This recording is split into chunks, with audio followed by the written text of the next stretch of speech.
जय श्री राम। आज गोटे नूतन अध्याय समस्त को स्वागत। मुई सुकांत किशोर साहू धुमामटा ग्रामर जिला बरगढ़ पद्मपुर निकटस्थ सहर। आज आमर जेन खेत मान के रासायनिक सार दे देकरी जमीर उर्वरता कमीगलान, जमी जेन पत्थर भलिया हेलान, से लगी आम गोटे प्रयास जारी रखीचु कि जैविक सार तैयार करवार लगी। आउ से विषय टी आज समस्ते जानमा। इे देख दुई प्रकार सार तैयार कराई। गोटे हूँ भू अमृत, यहाँ हूँ भू अमृत, आ गोटे हूँ जंगल जीवामृत। ये दुई प्रकार सार देकर आम आम जमीर उर्वरता के पुणी थे फेरी पाइमा। तांकर विषय कहूँ भू अमृत हूँ भू अमृत गोटे प्रकार गोटे जैविक सार तैयार कराई, जेनटा कि आम माटी जेन रासायनिक सार देकर पत्थर भलिया हो जाइए, आम इटा के प्रयोग करी से उर्वरता के पुणी थे फेरी पाइमा। आईटा गोटे देख जंगल जीवामृत। जंगल जीवामृत काम है आम जंगल रे जनता गछ गुड़िक बिना रासायनिक सार बिना कौन प्रकार बाधा विघ्न बहुत बढ़िया बढ़ुचे, से प्रकार ये जंगल जीवामृत देले गछ गुड़िक उठेक भल बढ़वा। आसन देखा टे यहाँ हूँ भू अमृत। ए देख तैयार कराई काण करावा। यहाँ हूँ गोटे लिटर किया डबा, गोटे लिटर ये भू अमृत के नहीं आम 200 लिटर पानी ये प्रकार गोटे ड्राम रे सेटा के रुकीदमा। तार संगे 5 केजी गुड़ दमा। 5 केजी गुड़ देकर सेटाके प्रतिदिन टिके हले हले करी 3 दिन पर सेटा प्रस्तुत हेबा।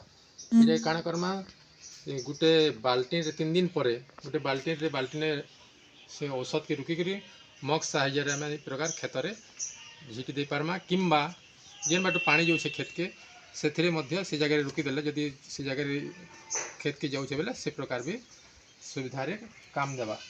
आ गोटे आसला यहाँ जंगल जीवामृत। ये देख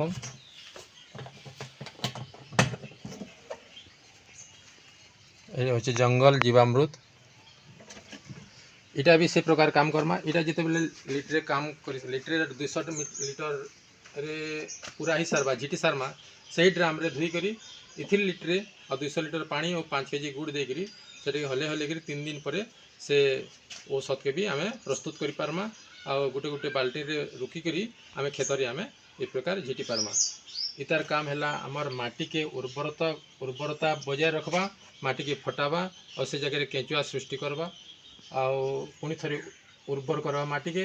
आईटा हूँ जंगल रे जेन प्रकार गछलता बहुत सुंदर बढ़सी बिना औषध सार रे से प्रकार गछ के भल हिसाब से बढ़ावा। आम गोटे सबू चाष दे पारमा, जेनता कि धान रे दे पारमा, मुग मिरी जेन प्रकार भी चाष करा होचे ये सब चाष रे आम ये सब के दे पारमा।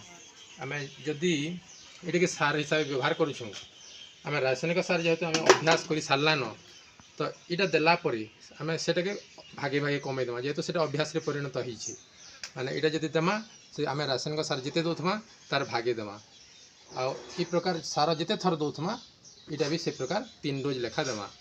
तापर पहला वर्ष रासायनिक सार भागे देमा, 2 नंबर वर्ष तार 4 भागर भागे देमा, और 3 नंबर वर्ष न सेटाके नि देले भी और केवल ई सार देकरी आम उर्वरता पे पारमा और सेतकी उत्पादन करि पारमा। आ 3-4 बरस पर आम जमीर उर्वरता पुणी थे फेरी पाइबा। और इ प्रकार आम चाषी मान को ये औषध दौछुँ, जेन माने भी नेबा के चाहमा इजा के आसिकी आम समस्ते नहीं पारमा। धन्यवाद।